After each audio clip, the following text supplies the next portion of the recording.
Exodus, the epic of freedom. Imagine waking up every day knowing that your family, your people, are slaves. Your ancestors, once honored guests in this land, are now its most exploited labor force. Your nation's leader issues a chilling decree. Every newborn male in your community is to be brutally drowned in the river. This isn't a dystopian fantasy. It's the harrowing beginning of one of humanity's oldest and most profound texts, the second book of the Bible, Exodus. It's an epic tale of slavery, miracles, liberation, and covenant. It didn't just change the destiny of one nation, it profoundly shaped our understanding of God and freedom itself. Today we'll journey into this ancient document, filled with dramatic tension and divine revelation, to explore a remarkable story remembered for over 3 millennia. Part 1. From the depths of despair to divine intervention. The story of Exodus picks up right where Genesis leaves off. In Genesis, Abraham's descendant, Jacob, also known as Israel, brought his family of 70 down to Egypt to reunite with his son Joseph. Joseph, having become a powerful vizier, had saved Egypt and the surrounding regions from famine. Initially, the Israelites thrived under Pharaoh's favor, multiplying and filling the land. But 4 centuries passed, and times changed. The Pharaoh who knew Joseph was long gone. A new king who did not know about Joseph rose to power. He looked at the burgeoning Israelite population with fear and suspicion. He thought, "These people are too numerous and too mighty for us. If war breaks out, they might join our enemies, fight against us, and then depart from the land." This fear quickly escalated into brutal oppression. The new Pharaoh enslaved the Israelites, forcing them to build massive store cities, aiming to break their spirit with relentless toil. Yet paradoxically, the more they were oppressed, the more the Israelites multiplied. This only heightened Pharaoh's anxiety, leading him to issue his most heinous command. All newborn Israelite boys were to be drowned in the Nile River. What utter darkness and despair! But precisely in this darkest hour, a glimmer of hope emerged. An Israelite woman named Jochebed gave birth to a son. Seeing he was a beautiful child, she hid him for 3 months. When she could no longer conceal him, she made a heart-wrenching yet faith-filled decision. She placed the baby in a papyrus basket, coated with tar and pitch, and set him among the reeds by the bank of the Nile. This wasn't abandonment, but a desperate act of trust, entrusting her child's fate to something beyond her control. A miracle unfolded. The basket drifted right into the path of Pharaoh's daughter, who was bathing. The princess, filled with pity for the crying infant, adopted him and named him Moses, meaning drawn out of the water. In a supreme irony, God placed Israel's deliverer directly into the household of their greatest oppressor. Moses grew up in Pharaoh's palace, trained in all the wisdom of Egypt. He witnessed firsthand the suffering of his own people. One day, seeing an Egyptian mistreating an Israelite slave, he impulsively killed the Egyptian. When this act was discovered, Moses was forced to flee, ending up in the desert of Midian, where he spent 40 years as a shepherd, the most ordinary phase of his extraordinary life. He thought he was forgotten. He thought God was silent. But God had not forgotten his people. One day in the wilderness, Moses saw a strange sight, a bush burning with fire yet not consumed.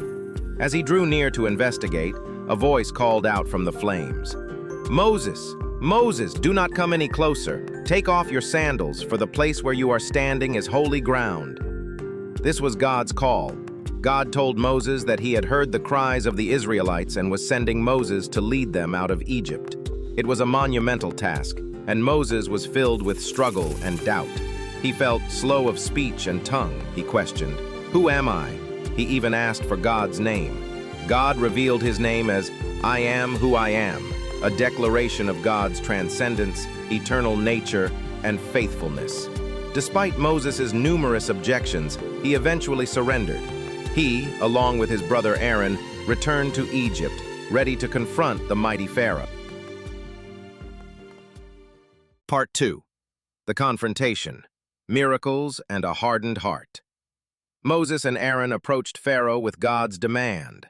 "Thus says the Lord, the God of Israel, let my people go, that they may hold a feast to me in the wilderness." Pharaoh scoffed. "Who is the Lord, that I should obey his voice and let Israel go? I do not know the Lord, and I will not let Israel go." A battle of wills was set in motion. This was not just a confrontation between Moses and Pharaoh, but between Yahweh, the true God, and the gods of Egypt, a clash between the one true God and false idols. To demonstrate his power, God unleashed 10 plagues. Each plague directly challenged one or more of Egypt's deities, directly confronting Pharaoh and his kingdom's idols. First plague, water to blood. The Nile, Egypt's lifeline and a revered deity, turned to blood, symbolizing the death of Egypt's vital source. Second plague, frogs. Frogs, associated with an Egyptian goddess of fertility, swarmed the land, causing immense discomfort. Fourth, gnats. Egyptian magicians couldn't replicate this plague, admitting, "This is the finger of God." Fourth, flies. Swarms of flies afflicted only the Egyptians, sparing the Israelites in Goshen, highlighting God's distinction. Fifth, livestock disease.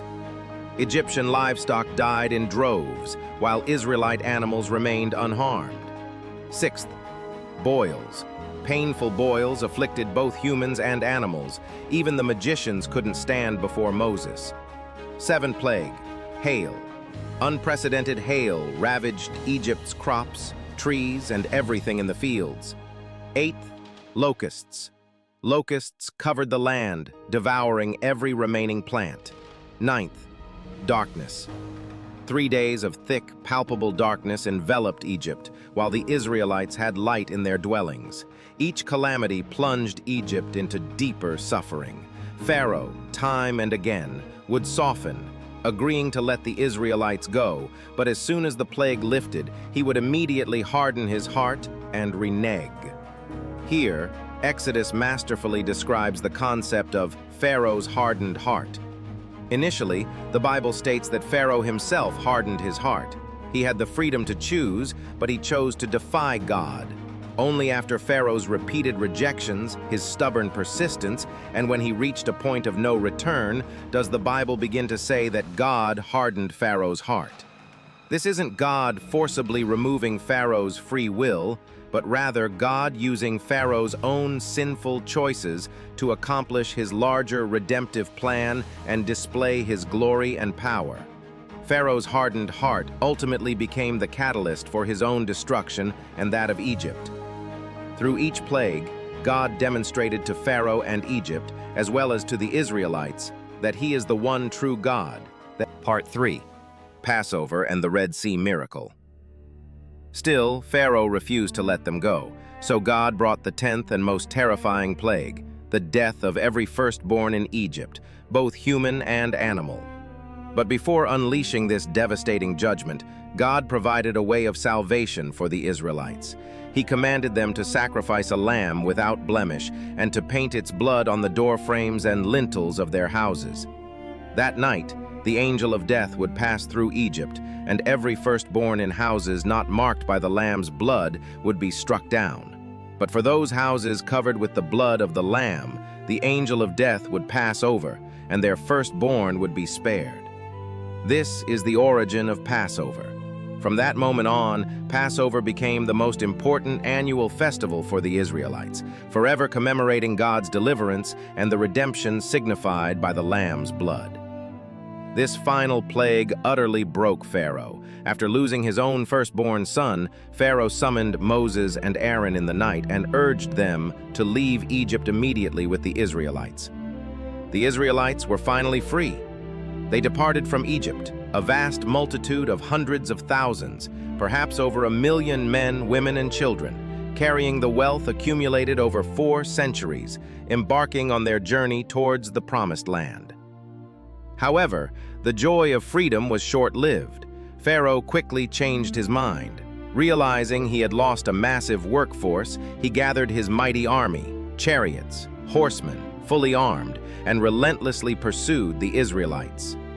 The Israelites found themselves trapped at the Red Sea, with no way forward and the Egyptian army closing in from behind. Seeing Pharaoh's army approaching, they were terrified and began to complain bitterly to Moses, even saying, "It would have been better for us to serve the Egyptians than to die in the wilderness." What an ironic complaint.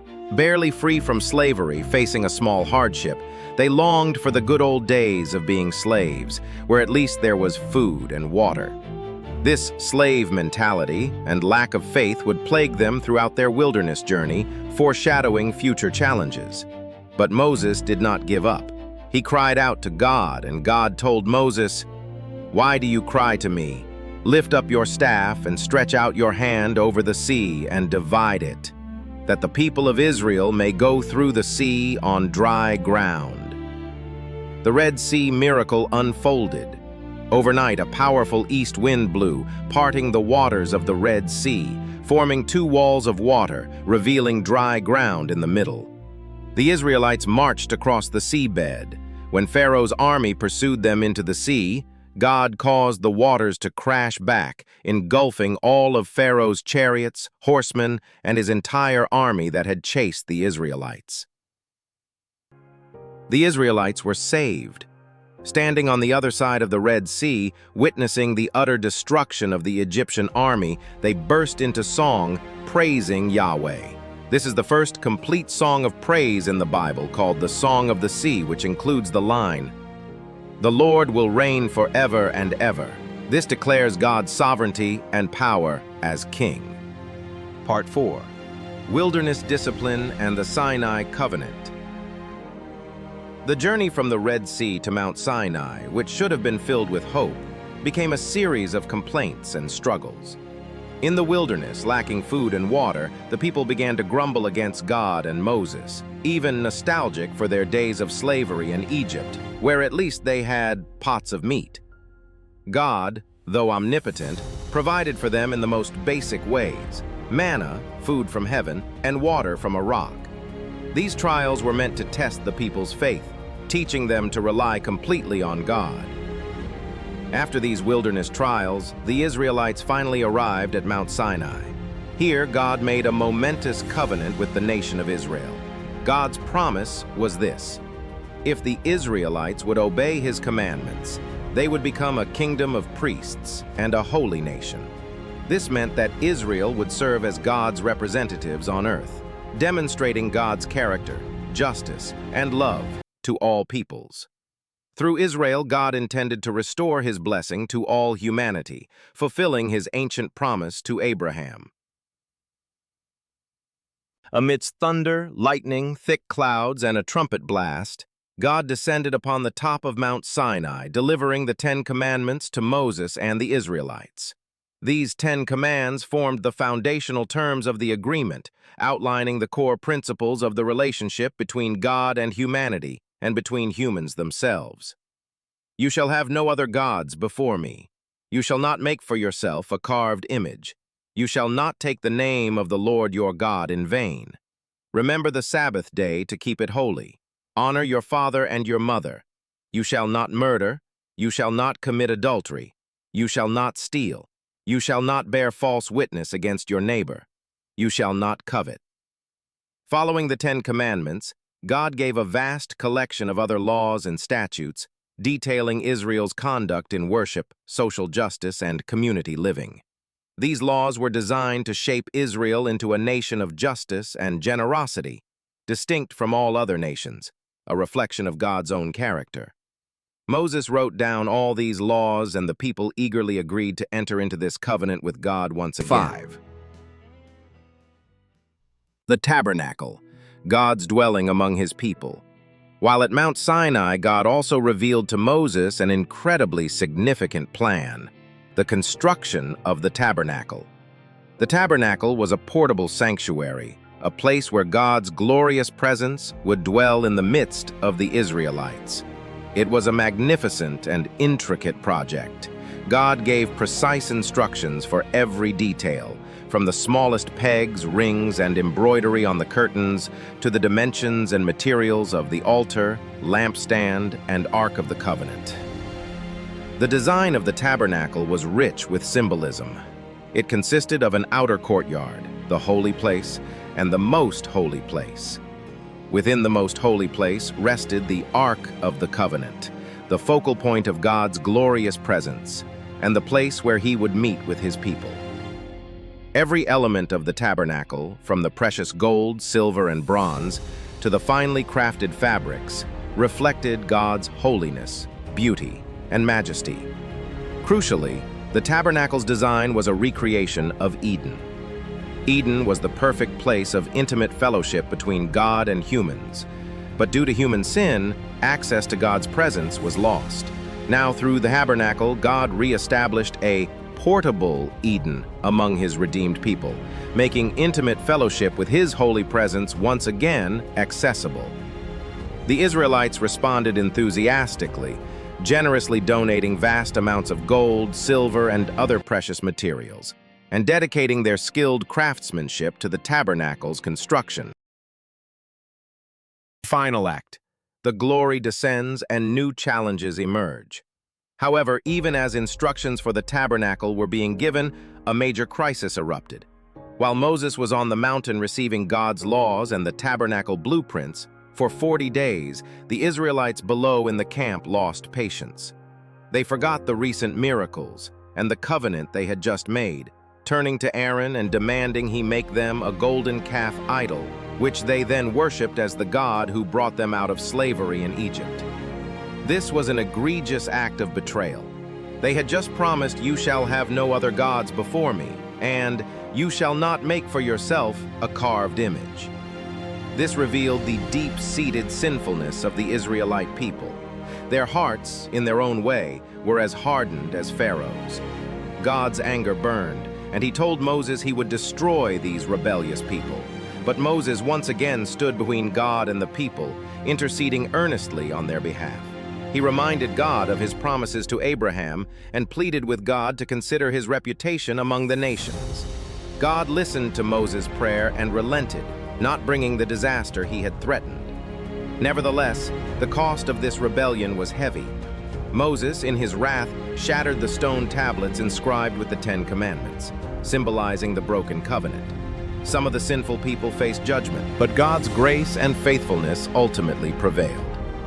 God called Moses back up the mountain, providing 2 new tablets of the law, and personally declared his character to Moses: the Lord, a God merciful and gracious, slow to anger, and abounding in steadfast love and faithfulness, forgiving iniquity and transgression and sin, but who will by no means clear the guilty, visiting the iniquity of the fathers on the children and the children's children, to the 3rd and the 4th generation.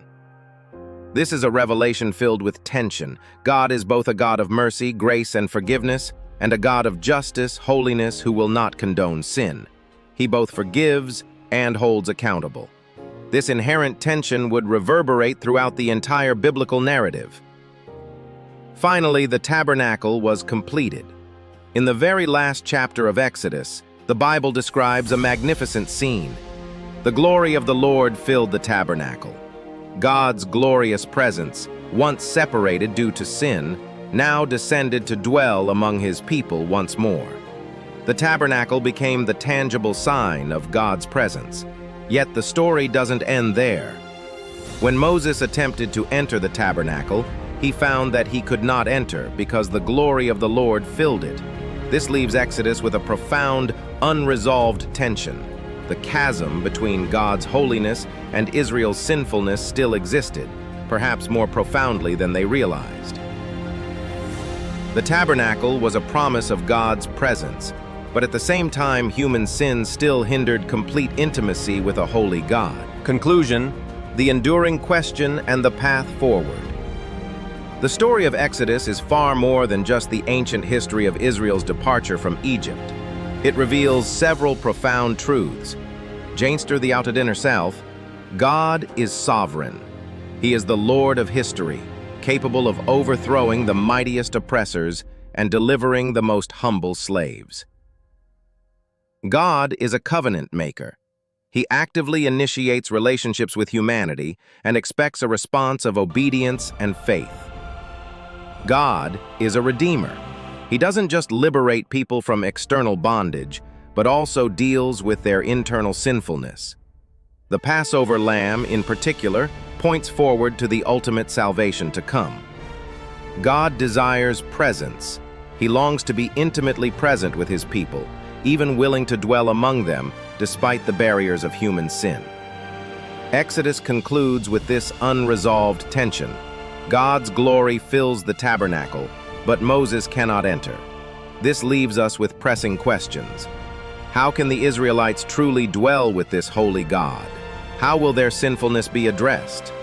These questions will lead us directly into the next book of the Bible, Leviticus, which will further elaborate on the path to holiness, sacrifice, and drawing near to God.